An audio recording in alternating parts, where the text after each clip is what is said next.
de la méditer, et je voudrais, avant encore que nous allions plus loin, que nous demandions au Seigneur tous ensemble, si vous voulez bien, qu'il puisse confirmer sa parole. Alléluia. Nous avons tellement besoin de lui. C'est merveilleux d'être dans ces moments, hein. Le Seigneur est là, à lui soit la gloire. Seigneur, nous te rendons grâce et nous te bénissons de tout notre cœur, parce que Seigneur, mon Dieu, tu es présent au milieu de nous. Seigneur, c'est vrai que nous avons fait l'effort les uns et les autres de venir, de nous rassembler, mais Seigneur, mon Dieu, toi, tu nous fais la grâce d'être là. Et Seigneur, nous voulons te dire merci, merci Seigneur, pour ta présence, parce que encore ce soir, tu vas parler, encore ce soir, tu veux poser ta main sur quelqu'un pour guérir, pour faire du bien, pour pardonner, pour relever. Ô Seigneur, nous te remercions pour la révélation de ta personne. Nous savons à qui nous nous adressons. Nous nous adressons à Jésus-Christ, au Fils de Dieu. Seigneur, reçois notre adoration. Que ton nom soit béni, Seigneur. Amen. Amen. Gloire au Seigneur. Alléluia. Je voudrais aller avec vous dans l'Évangile selon Luc, au chapitre 7e, et au verset 40, au verset 36, faire une lecture que vous connaissez dans les Écritures, et on a besoin de lire la Bible. Évangile, ça veut dire bonne nouvelle. Amen. Amen. Il y a toutes sortes de nouvelles qui circulent sur cette terre, et à cette heure-ci, des gens écoutent les informations, les nouvelles, et que ce soit sur des chaînes d'infos continues, à la télé ou à la radio, voilà, en boucle, on a toutes sortes de nouvelles. Mais nous, ce soir, eh bien, nous voulons entendre la bonne nouvelle de Dieu. Alléluia. La bonne nouvelle de Jésus-Christ. Et c'est comme une lumière qui éclaire dans la nuit, alléluia, qui chasse les ténèbres. Vous savez, un jour, il y avait cette femme qui ne pouvait pas voir autre chose que les choses de la terre. Cette femme était courbée, nous dit l'Écriture, possédée qu'elle était par un esprit impur qui la tenait dans cette position-là. Elle ne pouvait pas voir Jésus, mais elle a pu entendre la parole. Alléluia. Et Jésus l'a redressée. Par sa parole, il l'a redressée. Alléluia. Et peut-être que quelqu'un est pris dans ses pensées par des pièges que le diable a posés sur son chemin, des pensées, peut-être une préoccupation qui vous empêche de voir les choses que Dieu veut faire dans votre vie. Il y a des plans, il y a une promesse pour vous, mais c'est comme s'il y avait entre ce que Dieu vous a promis et la réalité des choses, une espèce de masque, une espèce de voile. Mais ce soir, ne placez pas votre confiance dans ce que vous voyez, placez votre confiance dans ce que vous entendez, et ce que vous entendez, c'est la parole de Dieu. Alléluia, à lui soit la gloire. Alors, nous sommes là dans l'Évangile selon Luc, au chapitre 7e, et il nous est dit ceci: un pharisien pria Jésus de manger avec lui. Jésus entra dans la maison du pharisien et il se mit à table. Et voici une femme pécheresse qui se trouvait dans la ville, ayant su qu'il était là, à table, dans la maison du pharisien, apporta un vase d'albâtre plein de parfums et se tint derrière, aux pieds de Jésus. Elle pleurait. Et bientôt, elle mouilla de ses larmes, elle les mouilla de ses larmes, puis les essuya avec ses cheveux. Elle les baisa et les oignit de parfum. Il s'agit des pieds du Seigneur. Le pharisien qui l'avait invité, voyant cela, dit en lui-même, notez bien, il dit en lui-même, c'est pas quelque chose qu'il a dit à voix haute. On n'a pas entendu. C'était une pensée. On n'entend pas les pensées, mais le Seigneur, lui, les entend. Amen. Et il dit ceci, donc, en lui-même, je retrouve, si cet homme était prophète, il connaîtrait qui et de quelle espèce est la femme qui le touche. Il connaîtrait que c'est une pécheresse. Jésus prit la parole et lui dit: Simon, j'ai quelque chose à te dire. Maître, parle, répondit-il. Un créancier avait 2 débiteurs. Un créancier, c'est quelqu'un qui prête de l'argent. Le débiteur, c'est celui qui doit rendre l'argent. Voilà, c'est un emprunt. Hein. Donc, un créancier avait 2 débiteurs. L'un devait 500 deniers, l'autre 50. Et comme il n'avait pas de quoi payer, il leur remit à tous 2 leurs dettes. Lequel l'aimera le plus? Simon répondit: celui, je pense, auquel il a le plus remis. Et Jésus lui dit: tu as bien jugé. Puis, se tournant vers la femme, il dit à Simon: vois-tu cette femme? je suis entré dans ta maison, et tu ne m'as point donné d'eau pour laver mes pieds, mais elle les a mouillés de ses larmes, et les a essuyés avec ses cheveux. Tu ne m'as point donné de baiser, mais elle, depuis que je suis entré, elle n'a point cessé de me baiser les pieds. Tu n'as point versé d'huile sur ma tête, mais elle a versé du parfum sur mes pieds. C'est pourquoi, je te le dis, ses nombreux péchés ont été pardonnés, car elle a beaucoup aimé. Mais celui à qui on pardonne peu, aime peu. Et il dit à la femme, tes péchés sont pardonnés. Amen.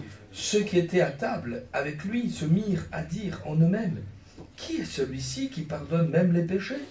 Mais Jésus dit à la femme, ta foi t'a sauvée, va en paix. Amen. Amen. Gloire à Dieu. Quel texte merveilleux où nous voyons cette femme pécheresse, cette femme de mauvaise vie. Cette femme pécheresse, l'écriture est, j'allais dire, tout à fait miséricordieuse à l'égard de, entre guillemets, la profession de cette dame, puisqu'on peut justement, très justement, supposer que c'était une femme de prostitution, une prostituée. Et nous voyons ici, cependant, qu'elle va s'approcher du Seigneur, elle va embrasser les pieds de Jésus, elle va découvrir celui qui se met à sa portée, celui qui l'aime d'un si grand amour, qu'il est là dans cette maison pour lui accorder le pardon de ses nombreux péchés.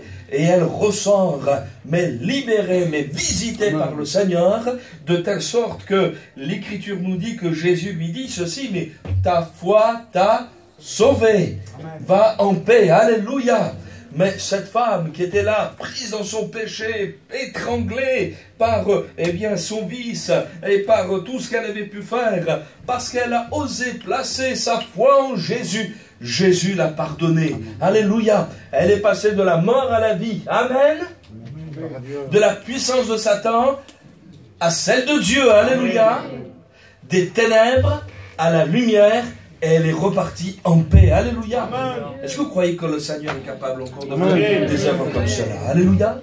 Est-ce que vous croyez que Jésus est encore capable de pardonner aux pécheurs? De pardonner aux pécheurs. Quelque temps de cela, j'ai dit à quelqu'un, lorsque j'ai rencontré le Seigneur, j'étais sans Dieu, j'étais perdu, et ma vie semblait sans espoir. Je pensais au suicide, je pensais à abréger mes jours, tellement l'angoisse me saisissait, jusqu'au moment où on m'a parlé de Jésus. Et j'ai crié au Seigneur, veux-tu que Jésus intervienne dans ta vie, m'avait-on dit. Et j'ai répondu oui. Et à l'instant où j'ai dit oui, j'ai senti le Seigneur me pardonner, me visiter. Alléluia. Et à partir de ce moment-là, j'ai compris que j'avais un sauveur qui m'aimait. Alléluia. Moi, je ne le connaissais pas à ce moment-là. Moi, je ne l'aimais pas à ce moment-là. Mais lui, il me connaissait et il m'aimait. Alléluia. Et il m'a changé, il m'a transformé. À partir de ce moment-là, ma vie a été changée, transformée. Et je fais partie de celles et ceux qui avaient fait la même expérience que moi. L'expérience de salut. Alléluia. Et ça s'appelle l'Église. L'Église, c'est le rassemblement de tous celles et ceux qui ont simplement fait l'expérience du salut avec Jésus et qui veulent marcher dans ses voies maintenant. Alléluia. Beaucoup apprécié ce qu'a dit le frère tout à l'heure. On n'est pas encore parfait. Et on se demande, Seigneur, quelle patience envers nous. Hein. Amen. Tu nous aimes toujours, toujours, toujours. Amen. Gloire à Dieu. Il y a encore, comme le disait le frère, des choses, il n'y a que nous qui le savons. Hein. Mais Seigneur, toi, tu nous aimes. Alléluia. Amen. Alors justement, je parlais de cela avec des amis et ils me disaient, alors, mais alors, on peut être perdu. Et c'était des amis d'une autre tradition religieuse, voilà, qui existe, d'autres églises. Et alors, on ouvert des yeux comme ça. Ah, on peut être perdu. Mais oui, on peut être perdu. Si on n'a pas Jésus, si vous n'avez pas l'assurance du pardon de vos péchés, pardonnez-moi de vous parler comme ça, mais je me sens complètement libre. Amen.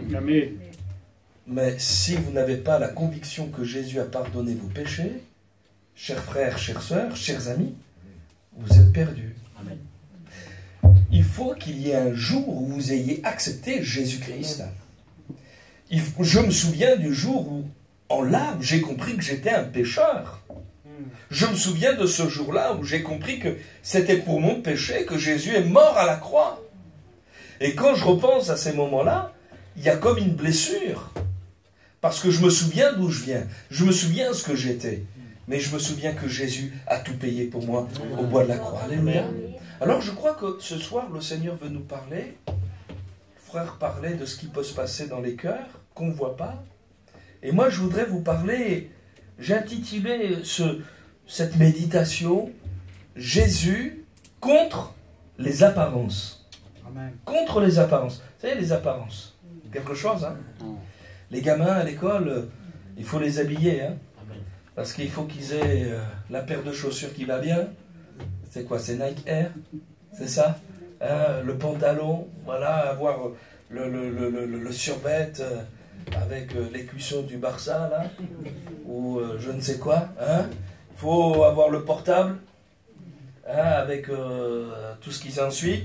Et vous savez, dans l'écriture, tout ça, ça ne veut rien dire. Parce que la Bible nous dit que l'homme regarde à ce qui frappe les yeux, mais l'Éternel regarde au cœur. Alléluia.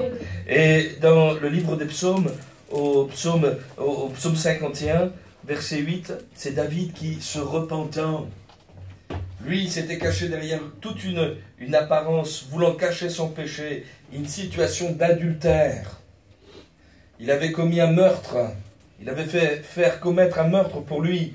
Il était dans une situation d'adultère, il avait menti, et il avait maquillé tout ça, et pas vu, pas pris, sauf que Dieu avait tout vu, Dieu avait tout compris. Et l'Écriture nous dit, ce que David fit déplut à l'Éternel. Et lorsque son péché va lui être mis devant les yeux et qu'il va réaliser, eh bien, l'offense qu'il avait faite au Seigneur, il dira ceci dans le psaume 51, au verset 8, « Mais tu veux que la vérité soit au fond du cœur. » Amen. Et peut-être que le Seigneur, dans cette soirée, veut créer dans la vie de quelqu'un un cœur pur, Amen. Un cœur entier, un cœur changé, Amen. Un cœur transformé. Et il va s'y prendre en utilisant cette parole. Parce que Dieu crée à partir de sa parole. Amen. Et c'est pour ça qu'il veut que l'on prêche la parole de Dieu. C'est par sa parole que Dieu crée des hommes et des femmes nouveaux. Alléluia. Mais il faut mettre de côté les apparences. Parce que vous savez, les apparences sont extrêmement trompeuses. Sont extrêmement trompeuses. Regardez. Ici, lorsqu'on voit ce texte, et qu'on voit le Seigneur Jésus lui-même, mais en réalité, il n'y a pas une grande apparence de force dans la personne du Seigneur. Cet après-midi, nous étions avec des frères et sœurs à la Mosson, et on lisait le texte de la parole de Dieu avec cette femme samaritaine. Vous vous souvenez de cela? Cette femme samaritaine qui vient chercher de l'eau au puits de Jacob, et puis il y a là le Seigneur Jésus qui est assis, c'est la 6e heure, il est fatigué, et l'apparence que le Seigneur Jésus donne à voir, c'est pas une apparence de force, mais c'est plutôt une apparence de faiblesse. Qu'est-ce que vous en pensez? Un homme fatigué, un homme qui est assis, un homme qui demande à une femme, eh bien, qu'on lui donne à boire, et il y a là toute une apparence de la personne du Seigneur.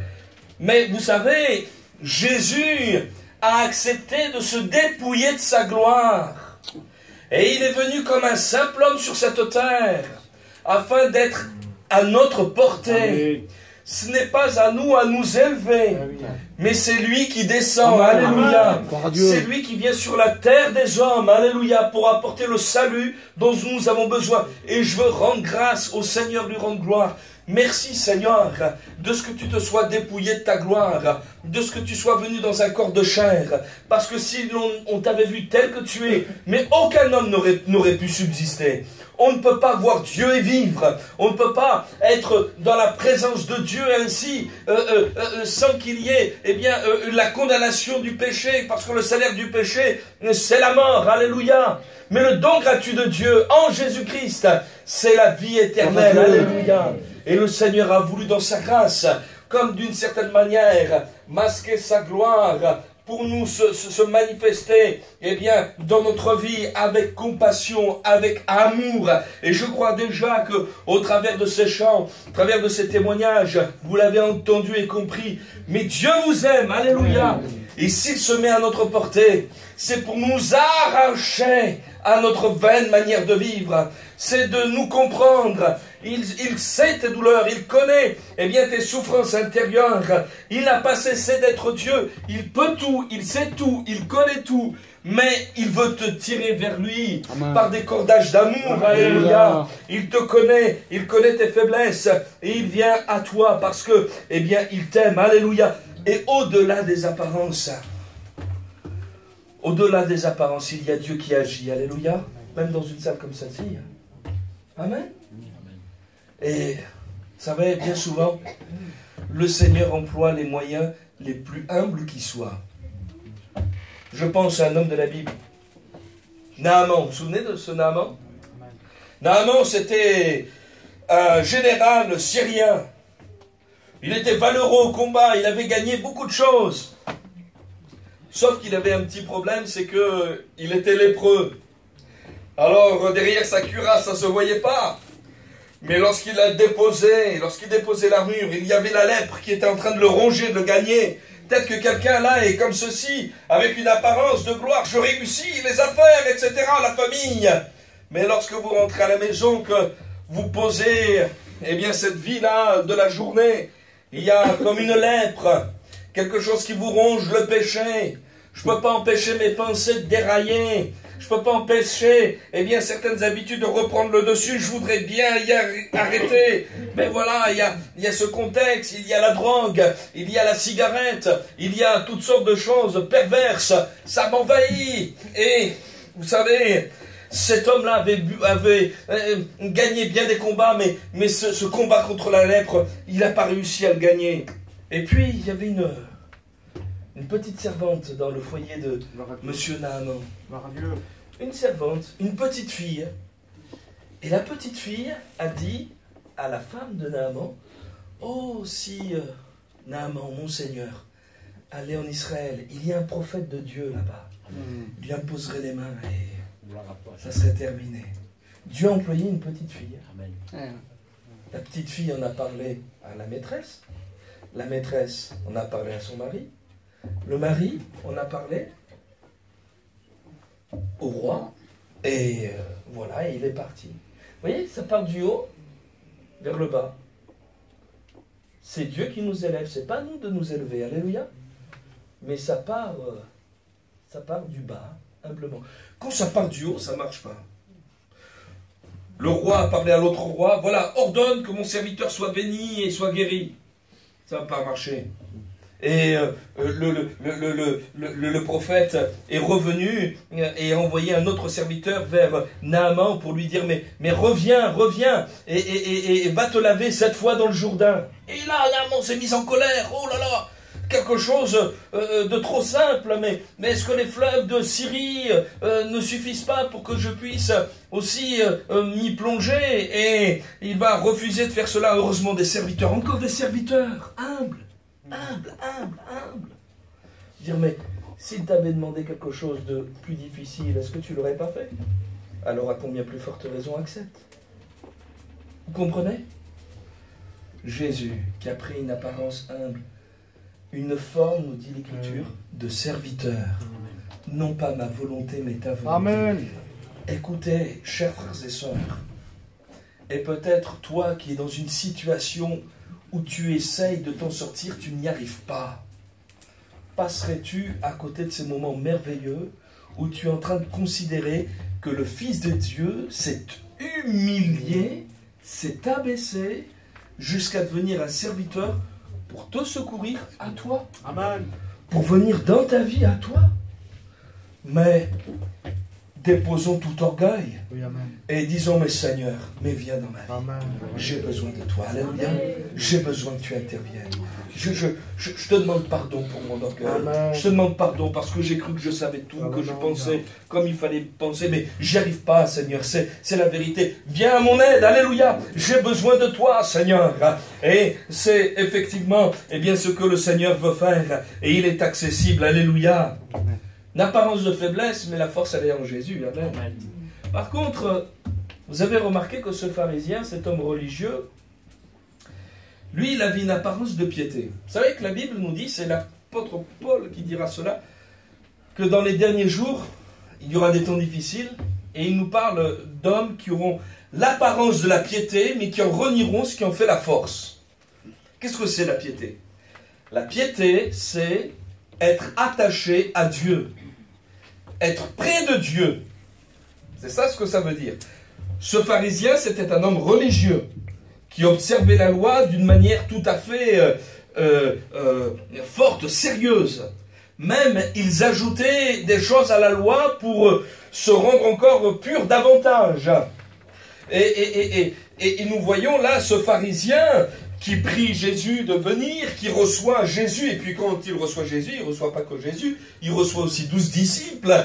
Donc, on sait qu'à l'époque du Seigneur, il y avait de l'opposition quand même pour ceux qui recevaient le Seigneur. Donc, c'est un homme bien, il reçoit Jésus chez lui, et puis ses disciples. Il y a une réunion chez Simon, c'est formidable, et on aurait pu penser que, voilà, Simon, c'est un être formidable, un être rempli du Saint-Esprit, un être qui craint Dieu, qui a compris les choses de Dieu. Sauf que, patatras, il y a quelqu'un qui vient casser l'ambiance, qui vient faire sauter les apparences et qui va révéler certaines choses. Une petite femme là, qui n'était pas prévue au programme, et qui va se mettre à pleurer sur les pieds du Seigneur, essuyer les pieds de Jésus avec ses cheveux, les embrasser, oindre de parfum les pieds du Seigneur. Et là, dans son cœur, à Simon le pharisien, il y a quelque chose qui est en train de monter. Mais si cet homme, Jésus, était prophète, il saurait qui est cette femme. Il saurait qui elle est. Et il ne se laisserait surtout pas toucher par elle. Il saurait que c'est une pécheresse, une femme débauchée, une femme prostituée. Étant donné, suivez bien le raisonnement, étant donné qu'il est en train de penser ce qu'il est en train de penser, qu'il dit, s'il était prophète, il saurait, on peut en conclure que ça ne se voyait pas sur cette femme, que c'était une pécheresse. Oui ou non? Ça ne se voyait pas. Puisque Simon est obligé de dire, si cet homme est prophète, il saurait. Donc un prophète, ça sait des choses que les autres ne savent pas. Oui ou non? Amen. Le don de discernement. Dieu nous donne du discernement. Alléluia. Le don de prophétie au milieu de nous. Dieu qui nous révèle des choses. Mais gloire soit rendue au Seigneur. Ça fait partie des dons spirituels. Alléluia. Amen. Amen. Vous y croyez aux dons spirituels? Amen. Quelque temps en arrière, il y avait une sœur qui, dans son travail, était approchée par un garçon qui n'était pas au Seigneur. Elle était au Seigneur. Et alors, le garçon lui faisait les yeux doux. Et elle se sentait comme pousser des ailes vers ce garçon. Et en même temps, il n'était pas au Seigneur. Et ses sentiments étaient confus, voyez-vous. Et cette jeune fille cherchait une direction de la part du Seigneur. C'est important de se poser ces questions-là. Surtout lorsqu'on est jeune et qu'on veut fonder un foyer.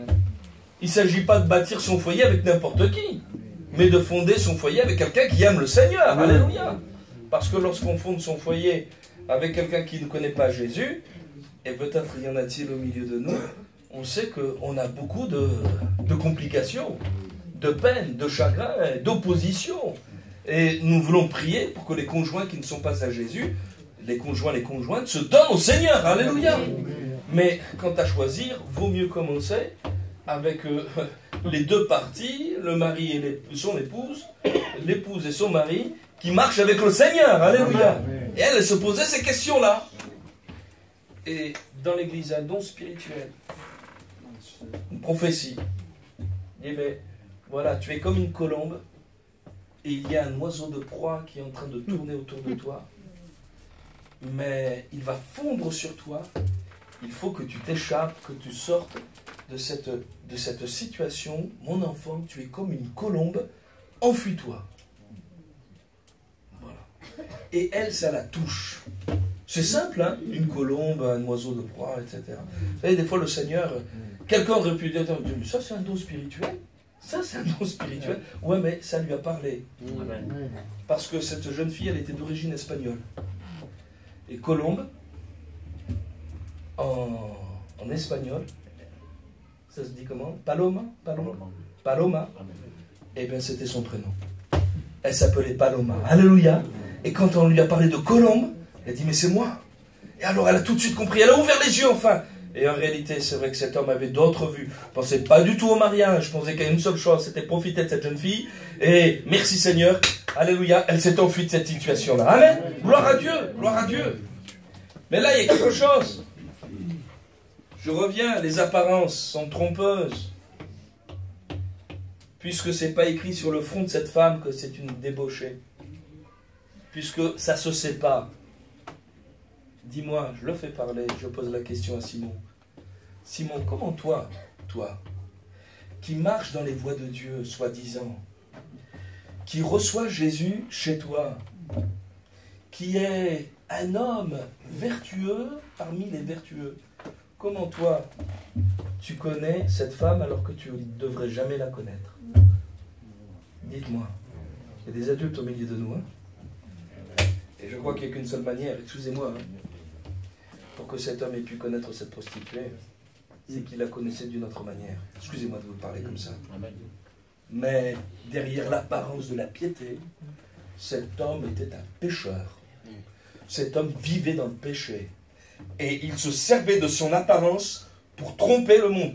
Mais attendez, vous savez qu'il y en a un autre qui fait comme ça, qui se déguise en ange de lumière, n'est-ce pas? Mais qui à l'intérieur, c'est un loup ravisseur, c'est le diable. Mais chers frères, chères sœurs, nous voulons avoir du discernement. Ce ne sont pas tous ceux qui disent Seigneur, Seigneur qui entreront dans le ciel, mais ce sont ceux qui ont une vie qui est en conformité avec les Écritures. Alléluia. Et c'est ce que nous voulons être les uns les autres. Alléluia. Des hommes et des femmes qui marchent selon, eh bien, le Seigneur. Et puis attendez, quand même, si on veut aller jusqu'au bout des apparences, pour vous dire combien les apparences sont trompeuses. Lorsque le Seigneur Jésus est crucifié à la croix, l'image, j'ai vu que vous avez mis la croix là, une couronne là, mais celui qui est crucifié, en apparence, selon l'histoire des hommes, vous comprenez bien? C'est la défaite. Personne n'a envie d'être crucifié. Qui d'entre nous a envie d'être crucifié? Qui d'entre nous a envie que des clous traversent ses pieds et ses mains? Qui d'entre nous a envie de recevoir une couronne d'épines, d'être flagellé? Celui à qui on fait cela, c'est celui qui est vaincu, c'est celui qu'on méprise. Et pourtant, celui qui a porté cette croix, qui est monté jusqu'à cette croix, c'est celui qui est vainqueur. Amen. Sur le péché, alléluia. Et c'est celui que cette femme est venue embrasser. C'est celui que cette femme est venue chérir. C'est celui que cette femme est venue choisir pour son sauveur. Alléluia. Et je voudrais entrer dans le cœur de quelqu'un dans cette soirée. Mets de côté tes apparences. Ne dis pas parce que, eh bien, j'ai ma tante, mon cousin qui connaît le Seigneur, mon oncle qui est pasteur, eh bien, je suis sauvé. Non, il faut que tu fasses une expérience personnelle avec Jésus. Il faut que tu choisisses Christ pour ton sauveur. Alléluia. Et qu'un jour, eh bien, que le masque tombe et que dès ce soir, le masque tombe et que tu apparaisses devant le Seigneur tel que tu es. Il ne va pas te rejeter, il ne va pas te mettre dehors. Il t'aime d'un amour éternel, nous l'avons entendu. Alléluia. Mais il ne faut pas qu'il y ait de tromperie. Abat la mascarade. Dieu. Ton Sauveur a donné sa vie pour Gloire à toi. Dieu. Il a été franc devant toi. Il s'est livré entièrement, pleinement, afin que tu ne périsses pas, mais que tu aies la vie éternelle. Alléluia. Alléluia. C'est glorieux quand même ce que le Seigneur a fait pour nous. Amen. Amen. Amen. Dire qu'un jour nos yeux le verront. C'est merveilleux ça. Il n'y aura plus de masque, il n'y aura plus de... On le verra face à face. Je ne sais pas si vous les frères, mais quand je pense à cela, mais quel privilège. Et vous savez, dans l'Écriture, dans le livre de l'Apocalypse, il nous est dit que même nous recevrons une couronne. Mais attendez, le Seigneur a tout fait pour nous, il nous a sauvés, il nous a pardonnés, il nous a lavé de nos péchés. Et en plus, et si on marche chaque jour, c'est grâce à lui, alléluia, qui nous relève et qui nous réconforte chaque jour. Et quand on sera arrivé au bout du bout, qu'on sera avec lui dans la gloire, encore, il va nous couronner. Amen. Alors vous savez ce qu'on fera, parce que l'Écriture le dit, eh bien nous jetterons à ses pieds notre couronne.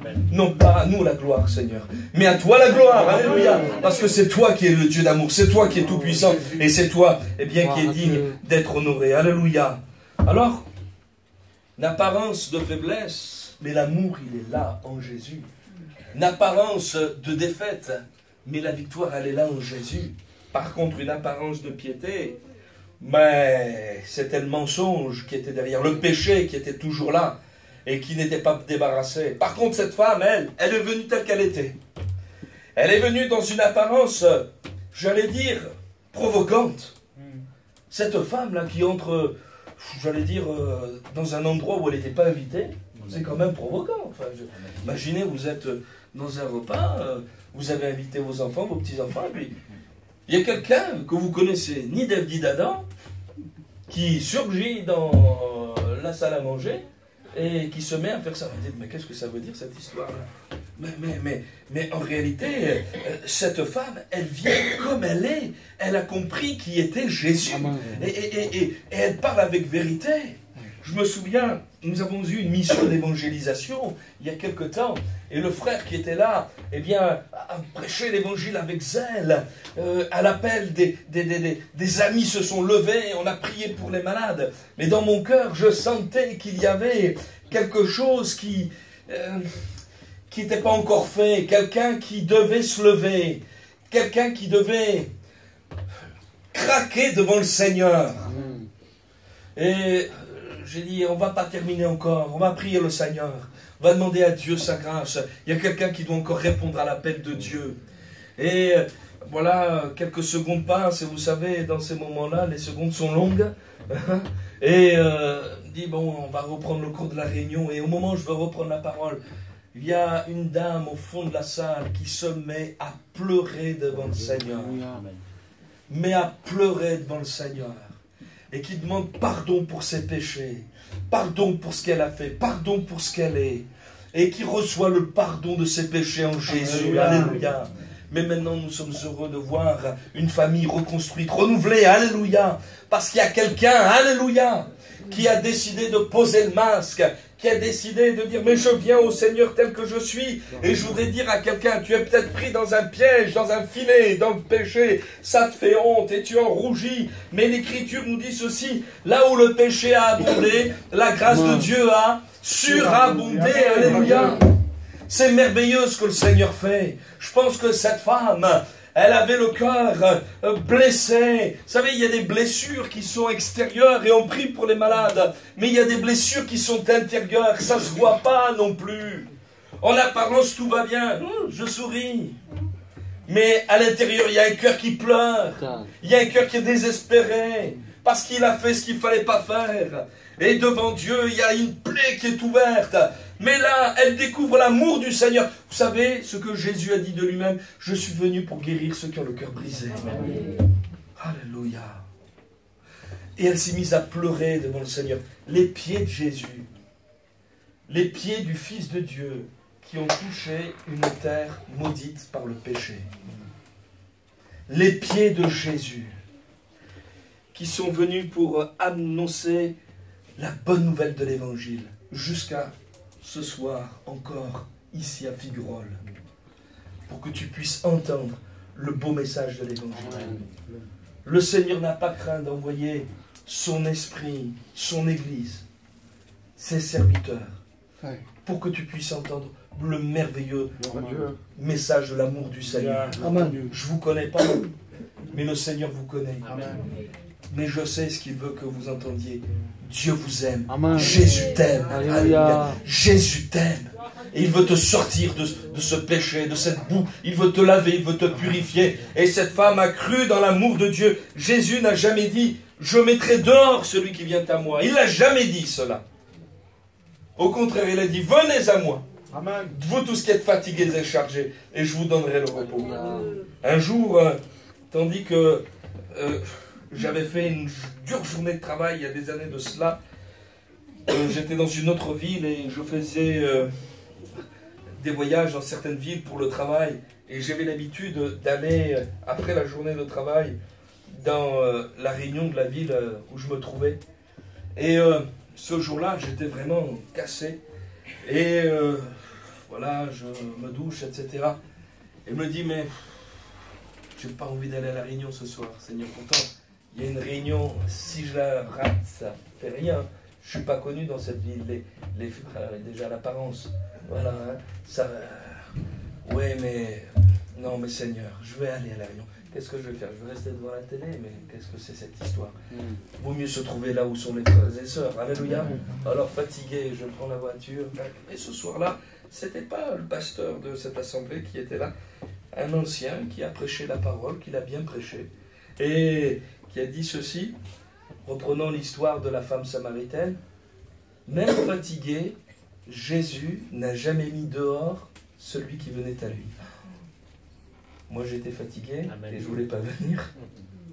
Mais toi tu étais fatigué, tu as laissé venir les gens à toi. Alléluia. Dieu t'aime. Ne rejette pas à ce moment. Parce que le Seigneur ne te rejette pas. Je ne vous demande pas de me dire ce que vous êtes, ce qui pèse dans votre cœur. C'est pas moi qu'il faut le dire. C'est à Jésus qu'il faut le donner. C'est à Jésus qui veut le donner. Alléluia. Et je voudrais, avant de terminer, qu'on puisse s'approcher de lui dans la vérité. Amen. Dans la vérité. Afin que vous puissiez repartir sauvés avec Jésus. S'il n'y a pas la vérité, il ne peut pas y avoir de salut. Vous connaîtrez la vérité et la vérité vous rendra libre, vous affranchira. Soyez vrais devant le Seigneur. Alléluia.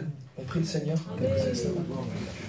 Seigneur, nous te rendons grâce, nous te bénissons pour ta bonne parole et nous te remercions pour ta bonté à notre égard, Seigneur Jésus. Et ce soir, je crois que tu as parlé, Seigneur, non pas avec dureté, Seigneur, non pas, mon Dieu, pour faire mal à qui que ce soit, mais Seigneur, tu as voulu, Seigneur, séparer les ténèbres de la lumière, séparer ce qui est saint de ce qui est dans le péché, afin que, Seigneur, nous puissions faire le choix de la vérité et de marcher avec toi. Seigneur, mon Dieu, tu n'es pas celui qui rejette, tu n'es pas celui qui, Seigneur, condamne, mais tu es celui, Seigneur, qui sauve, qui pardonne. Seigneur, viendra un temps, Seigneur, dans l'éternité où tu seras le juge. Tu jugeras parce que ce temps viendra. Mais, Seigneur Jésus, tandis que nous sommes là dans cette